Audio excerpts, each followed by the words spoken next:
Chris, something happened today. What? What? Sorry, they're scrubbing the field behind us. Yeah, they're scrubbing the field behind us. Not of this loss, but we heard keep pounding chants in the fourth quarter. We heard let's go Panther chants in the fourth quarter in a competitive game where the team looked competent. They had a chance to tie and possibly win the game in the fourth quarter. I love it. Not to complain. Let's get this sucker started. Get dialed in, Panthers fans. Here comes an in-depth look at your team. Exclusive interviews. Locker room insight. Ready? Let's huddle up. Let's just do it, okay? For Panthers Playbook, driven by Carolina Ford Dealers. Here are your hosts, Dennis Cox and Chris Lea. Welcome back to another episode of Panthers Playbook. That's Chris Lea, Dennis Cox here with you. By the way, leave your thoughts in the comment section down below. Leave in the comments on this game, your thoughts on it, how the competitive the team looks, your thoughts on some of the missed plays that the Carolina Panthers did have. By the way, Panthers Playbook, sponsored by our friends over at Carolina Ford Dealers. Check them out. Get a new F-150 on your team on Carolina Ford Dealers. All right, Chris, we saw this team be competitive. Yes. A chance to win. The ball moved up and down the field, but there were mistakes. Yeah. And here's the thing that is actually kind of refreshing. You said it to me up in the press box. Yeah.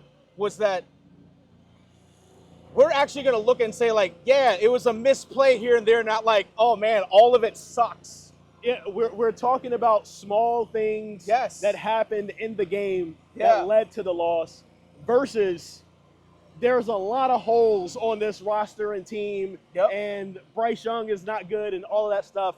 This is actually really refreshing because that team right there, even though they came into this game at 0-3, the Cincinnati Bengals, that's a team that before, at the beginning of the season, a lot of folks were saying they could be in the AFC Championship game. Oh, yeah, easily. This team has had a history of beating the Chiefs at the really games that really mean a lot. So, like, this is something where the Carolina Panthers went against that team and looked good and had a chance to win.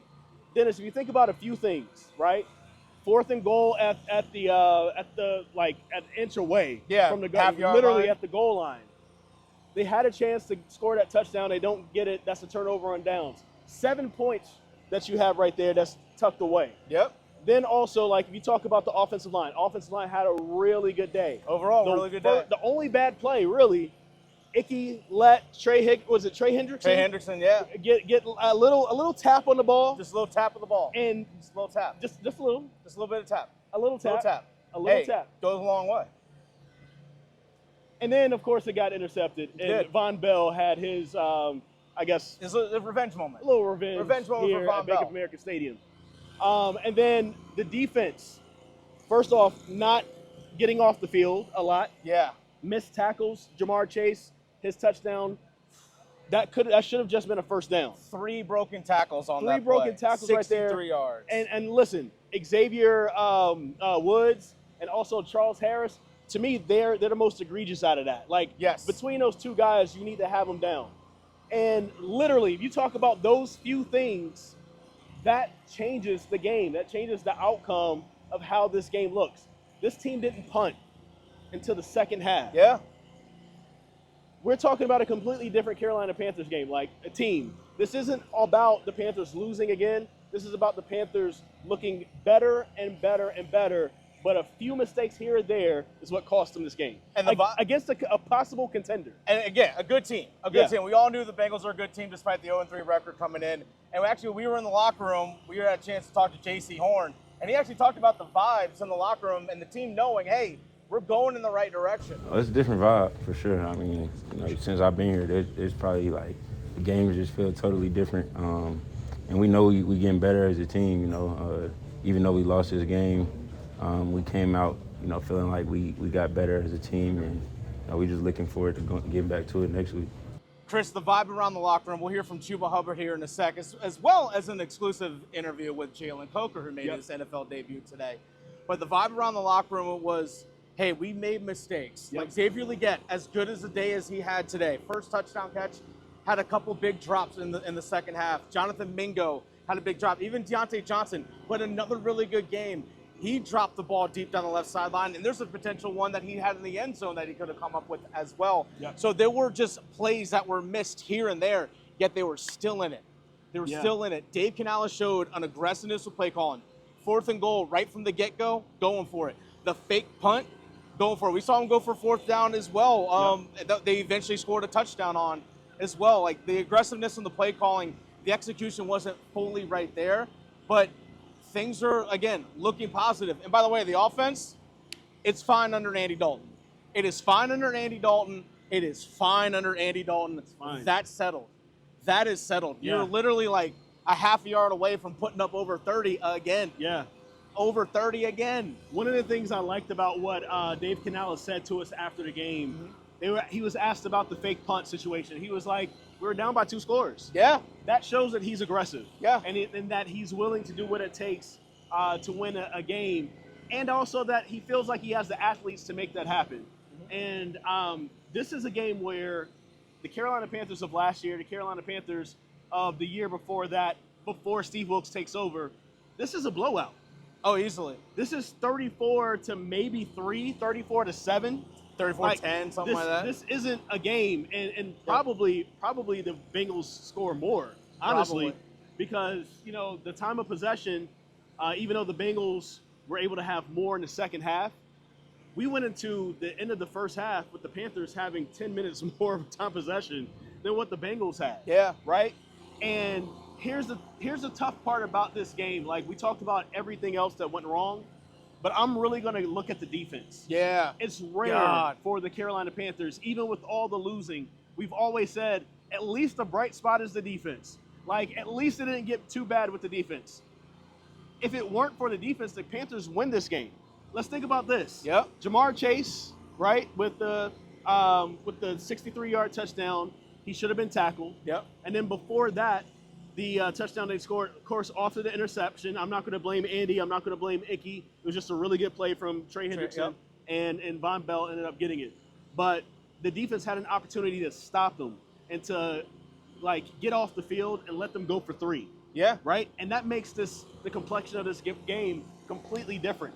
And I didn't feel like, besides the interception from Xavier Woods, I didn't feel like the defense really got a good stop.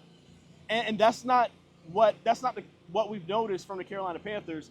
And that's where I want to see them get a little bit better under Ejiro Evero. And remember, the very last play from scrimmage, outside of the kneel down by Andy Dalton to end the first half, Nick Scott had a tackle right there at the goal line. If Nick Scott comes up with the tackle right there, the half ends. Yes. And that's a momentum play for going into the locker room for Cincinnati. And then they come out of the locker room and they go right back down the field again. So they go up 14. That changes the whole complexion. Changes the entire game.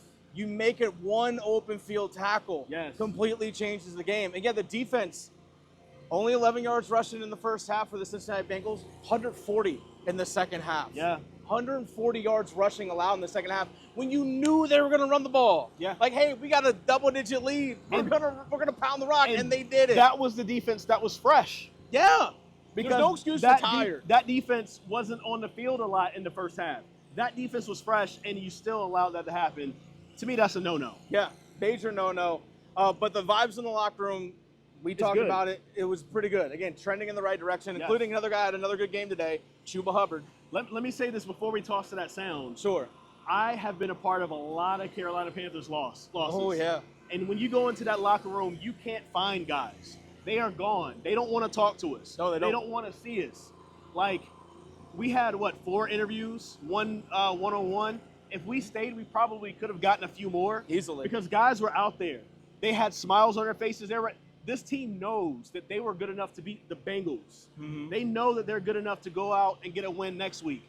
And that is a completely different vibe. These guys know that they are so much better than what they were before, and they are really playing hard behind Andy Dalton. They really are. And you were there. We were there. We were here 2 weeks ago. That locker room was cool. Yeah. I mean, week 2, and we're all like, yo, it's a complete, it's a 180. It's a 180. 2 weeks later. Just 2 weeks later. We mentioned Chuba Hubbard. Let's get to Chuba. I mean, we're playing for each other. I think that's one thing that's special about this group. Not playing for ourselves or statistics or anything like that. Playing for each other and we're playing to win. So it's one thing that's special about this locker room. So, like you said, you could see it. All right, Chris, there is something that is concerning. A lot of injuries starting to mount up. We already know Adam Thielen is out. Yep.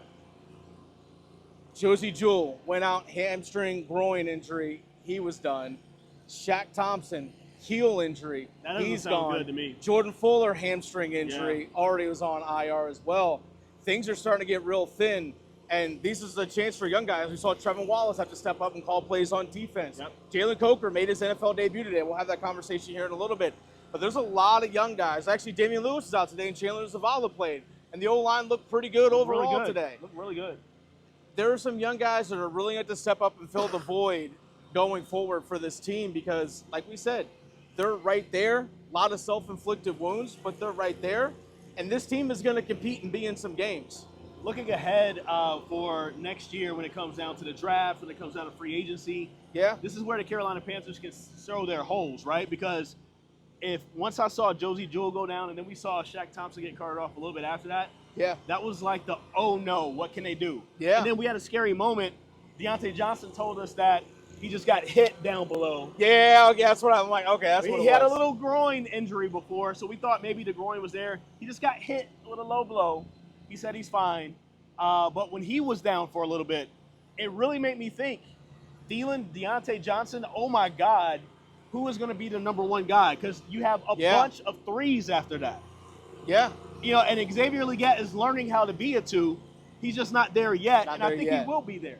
But he's just not there yet. So I'm glad that it wasn't as bad as it was, but also this is showing the Panthers what they need to go after for the offseason. Like, there are still some holes here on this roster, but I'll tell you what, if this roster is a few key pieces, just a little bit better, they win this game today. Yep. I mean, they can win the game with the roster they had today. They were right there. But with a few key pieces difference, they win this game. Speaking of the guy that can make a difference in the future and maybe even very soon. We got to talk about the horse. We got to talk about the horse. He rode it like right over there. We're right over there. He rode that horse. Yes, sir. Yes, sir. Ride that horse. One of the guys that might make a difference in the future and maybe even very soon, Jalen Coker. We had a chance to have a one-on-one conversation with Jalen Coker, the rookie. Here's that combo. First off, just the feelings of being called up, having your first NFL game, and you had some chances out there too. Yeah. I mean, it's a blessing. I'm just really excited for what the future holds. Today I had a couple opportunities, and that's great. I'm happy to be out there. Anything I can do to help my team. To finally be able to do it, and also just be in a game that was very close. It was a few things here and there. What are some of the things that you learned and picked up that you could probably take forward to go to progress? Yeah, I mean, I feel like we're never out of the game, So we felt that on the sideline. Everyone on the field knew that, and the stadium knew that we were down, but we had the confidence that we were going to come back. And I think just having that, always having a positive attitude, never trying to have that negative stuff. I think that's what I took away from it the most. And then also just the difference in how things have gone from the first two games of the season to the last couple of games. It's kind of a different feel. What have you noticed from your time in there, just for how the team has come together and after a tough time? Yeah, I mean, I feel like it's just a testament to the coaching staff, to the team for buying into what Coach Canales speaks about. I feel like it's just it's a great feeling to be out there at practice every day with these guys. We want to win. We know we can win. It's just like I keep saying, just take it week by week, day by day, and we're just going to keep stacking. Chris, I would say overall, again, they're going to take their lumps this season. Yeah. But today showed they can be competitive and they're progressing in the right direction. And I think as the Panther fan, you got to be excited by that. Obviously, we want wins. We want to see wins. But I think people were expecting a lot of games like that this season, and I totally understand that. They're going to be in a lot of games, Chris. And I'm excited to see what this team is going to do moving forward. All right, how do you learn and respond from this going forward? So the Bears won today, and next week they have the Bears is on the road. Yeah. But we've already seen that if the Panthers don't stop the run, what can happen? Yep. Really, all the Bears have right now is the run. That's it. Right? Their offensive line is not very good. Offensive line. Not granted, the defensive line for Carolina not very good either. But, especially if you can dial up some pressure or whatever, you can take advantage of that. That would be a good thing. But next week is a very winnable game. Oh, now I can actually hear you now. Yeah, I can hear me too. But next week is actually a winnable game. And look, I'm going to go ahead and say it. Falcons here, 2 weeks. you take care of business, that's a winnable game as well. Yeah. And so there's a lot of these games that are coming up for the Panthers where if they are truly going to get better, we can see improvement for them and hopefully squeak out some wins, but at least stay competitive and just look like a real NFL squad. Like they did today. That's back-to-back weeks, they look like a real NFL team. It's amazing what they change that quarterback can do, Chris. We'll have another episode of Panthers Playbook for you. You still love Bryce, though. He still loves Bryce. It's going to be in the comments, I already know. Yeah. It's what it is. We're going to ride back to Raleigh, but make sure, again, leave the comments. We're not going to ride back with a Ford F-150, but if you want to, make sure you check out Carolina Ford Dealers with a Ford F-150 on your team. Carolina Ford Dealers today.